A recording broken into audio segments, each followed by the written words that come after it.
Back in the summer of 2016, I got my first job at 18 years old. I was excited about the work, but not about the commute.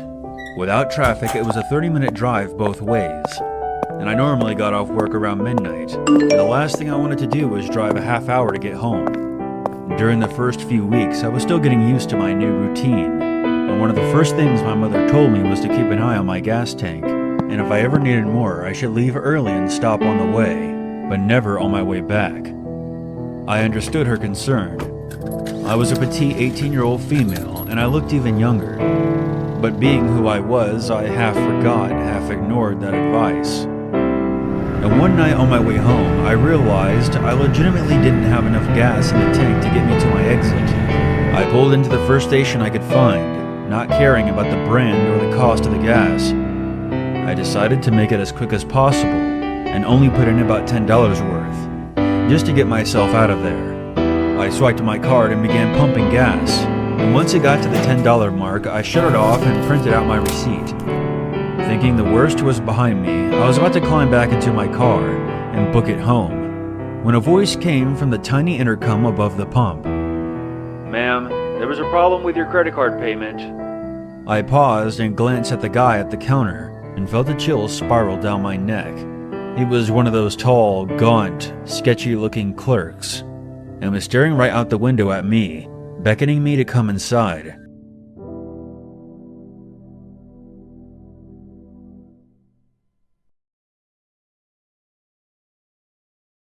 I stepped back towards the gas pump and pressed the button on the intercom. "What's wrong with my card? I have a receipt. It went through just fine." I didn't try to hide the annoyance in my voice. I didn't like the look of this guy, or the way he sounded. "I just need you to come inside, ma'am. Your receipt is incorrect. I'm going to need to run your card in here," he replied, a bit too quickly. I looked back at the guy through the window in frustration. There was no way I was going in there, where I would be alone with him.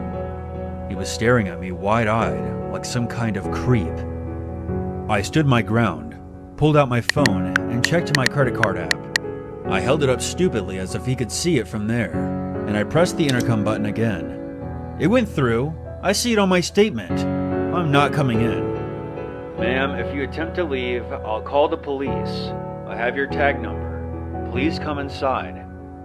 I then shouted at him from across the parking lot instead of pressing the intercom. "Over $10 of gas, you're gonna call the cops? Fuck you. I'm leaving." I walked a few steps around my car and gave him the finger.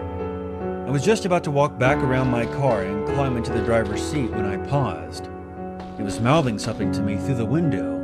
I would have ignored it, but he suddenly looked much more desperate than creepy. He kept beckoning me forward and calling out something that I couldn't hear through the window. I must have made a weird look, because 5 seconds later he slammed a piece of paper on the window where he had hastily written, "Guy in your car."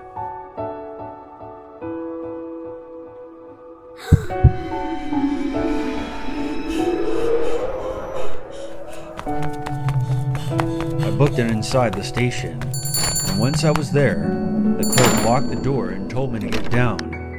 He had his eyes on my car and had a gun in his hand.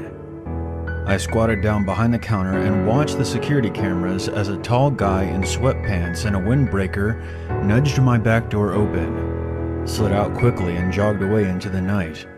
I started freaking out. Turns out the clerk had noticed the guy hanging around the side of the building on the monitors, and as soon as I pulled in, he made a beeline for my car.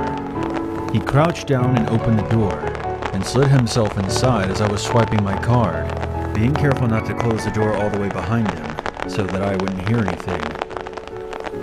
The clerk had noticed all of this on the camera, and immediately called the cops, who arrived a few minutes later. They searched the area and my car, but were not able to locate the guy, or anything that would lead back to him. The gas station clerk probably saved my life, because who knows what would have happened if I had driven off with that stranger in the back seat. I think the lesson here is obvious. It's not enough to be cautious, you have to stay alert as well. Be suspicious but not stupid. And always listen to your mom.